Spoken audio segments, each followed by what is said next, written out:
Hi friends, விஜயகிராமத்து சமையல் பார்க்குறவங்க அனைவருக்கும் வணக்கம். இன்றைக்கி நம்ம ஒரு ஹெல்த்தியான பன்னீர் கிரேவி தான் பண்ண போகிறோம். இது ரொம்ப ஈஸியாகவும் பண்ணிடலாம். அது எப்படி பண்ணலான்னு பார்க்கலாம் வாங்க. ஃபஸ்ட்டு இதுக்கு மிக்சியில் என்ன அரைக்கலான்னு பார்த்துடலாம். நான் இதில் ஒரு 15 போல் முந்திரி பருப்பு எடுத்து வச்சுருக்கேன். இதை லைட்டாக பவுட்ரு பண்ணிவிட்டு கொஞ்சம் தண்ணியும் ஊற்றி பால் கணக்காக அடித்து எடுத்துடலாம். இப்போ அடித்த முந்திரி பருப்பு அந்த பவுலில் ஊற்றிடலாம். இப்போ இதை எடுத்து ஒரு சைடில் வச்சிடலாம். இப்போ முந்திரி பருப்பு எடுத்த அதே மிக்ஸி ஜாரில் தக்காளி பழமும் போட்டு அடிச்சிடலாம். நான் 4 தக்காளி பழம் எடுத்து வச்சுருக்கேன். 300 கிராம் பன்னீர் எடுத்து வச்சுருக்கேன். அதுக்கு எவ்வளோ தேவையோ அவ்வளோ வெங்காயம் தக்காளி பழம் நான் எடுத்திருக்கேன். இப்போ இது கூட ஒரு 5 பல் பூண்டு எடுத்துக்கலாம். ஒரு இஞ்சி அளவுக்கு இஞ்சி எடுத்து நல்லா தொலி நீக்கிட்டு கட் பண்ணி போட்டுக்கிடுங்க. இப்போ இதையும் நம்ம மிக்சியில் நல்லா மைக்கணங்க அடிச்சுட்டு வந்துடலாம். தக்காளி பழம் இஞ்சி பூண்டு இவ்வளோத்தையும் நம்ம மிக்சியில் அடித்தாச்சு. இதையும் ஒரு பவுலில் ஊற்றிடலாம். தக்காளி பழமும் அடித்தாச்சு. இந்த முந்திரி பருப்பும் அடித்து வச்சு மிக்சியில் இனிமேல் நம்ம எப்படி செய்யலான்னு பார்க்கலாம். அடுப்பு ஆன் பண்ணி ஒரு பாத்திரம் அடுப்பில் வச்சுடுங்க. சூடானதும் ஒரு 3 ஸ்பூன் போல் எண்ணெய் ஊற்றிடலாம். எண்ணெய் சூடானதும் நான் கொஞ்சம் பட்டை எடுத்து வச்சுருக்கேன். 2 ஏலக்காய் கொஞ்சம் கடல் பூவெல்லாம் எடுத்து வச்சுருக்கேன். இதை போட்டுடலாம்.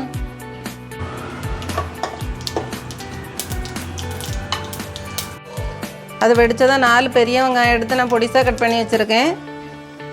இதை போட்டுடலாம். வெங்காயம் கொஞ்சம் நிறைய போடுங்க. நல்லா வதங்கின பிறகு ரொம்ப கம்மியாயிரும்.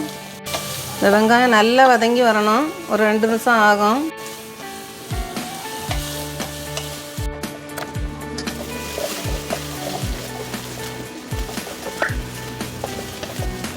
வெங்காயம் இந்த அளவுக்கு வதங்கினா போதும். நல்லா வதங்கியாச்சு. இப்போ மசாலா எல்லாம் போட்டுடலாம். ஒரு 1/2 ஸ்பூன் போல் மஞ்சள் பொடி போட்டுடலாம். 1/2 ஸ்பூன் மஞ்சள் பொடி. அடுப்பை சிம்மில் வச்சுக்கிடுங்க. மசாலா பொடச்சில் காஷ்மீர் வத்தல் பொடி 2 ஸ்பூன் போட்டிருக்கேன். இது நல்லா கலர் வரும், அதனால போட்டிருக்கேன். உங்களுக்கு வேண்டானா விட்டுடலாம். ஃபஸ்ட்டு இந்த மஞ்சள் பொடி வத்தல் பொடி ரெண்டையும் போட்டுமே நல்லா வதக்கிக்கலாம். வத்தல் பொடியை போட்டு வெங்காயத்தில் வசக்கச்சில் நல்லா கலர் வரும். இப்போ 2 ஸ்பூனு குழம்பு மிளகாய் தூள் போட்டிருக்கேன். இதையும் போட்டு வதக்கிடலாம்.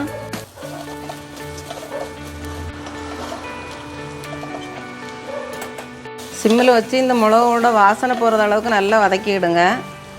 இப்போ நம்ம இதில் அரைச்சி வச்சுருக்க தக்காளி பழத்தை ஊற்றிடலாம். நான் இஞ்சி பூண்டெல்லாம் இதிலே போட்டிருக்கேன். நீங்கள் தனியாக இஞ்சி பூண்டு உள்ளது போட்டோன்னா போட்டுவிடுங்க.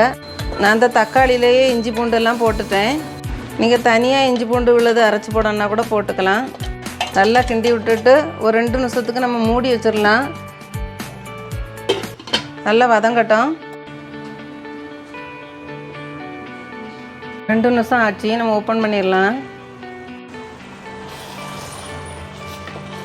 இந்த அளவுக்கு நல்லா வதக்கிக்கிடணும். நம்ம இப்போ இதில் நான் முந்திரி பருப்பு அடித்து வச்ச பாலை ஊற்றிடலாம். நம்ம இப்போ அடித்து வச்ச முந்திரி பருப்பையும் ஊற்றியாச்சு. நீங்கள் இந்த முந்திரி பருப்பு அடித்த பால் வேண்டாம்னு நினச்சிங்கன்னா ஒரு 3 ஸ்பூன் தயிர் ஊற்றிக்கிடுங்க. நல்லா கிண்டி விட்டுடலாம். இதில் தேவையான அளவுக்கு தண்ணி ஊற்றிடலாம். நம்ம இப்போ இது கிரேவி மாதிரி வைக்கிறதுனால தண்ணியை கொஞ்சம் கம்மியாக ஊற்றிக்கிடுங்க.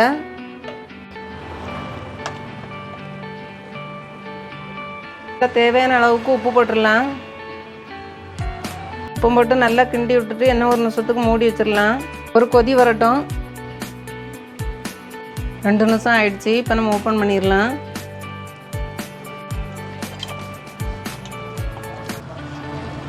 நம்ம இனி இதில் பன்னீரை போட்டுடலாம். நான் 300 கிராம் பன்னீர் எடுத்திருக்கேன்.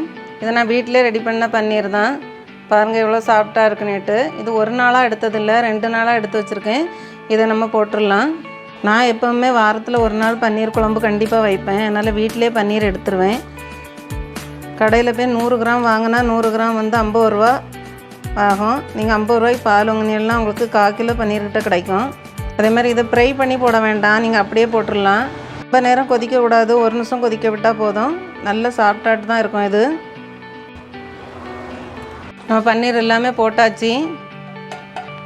இப்போ கொஞ்சம் மல்லித்தழை போட்டுடலாம்.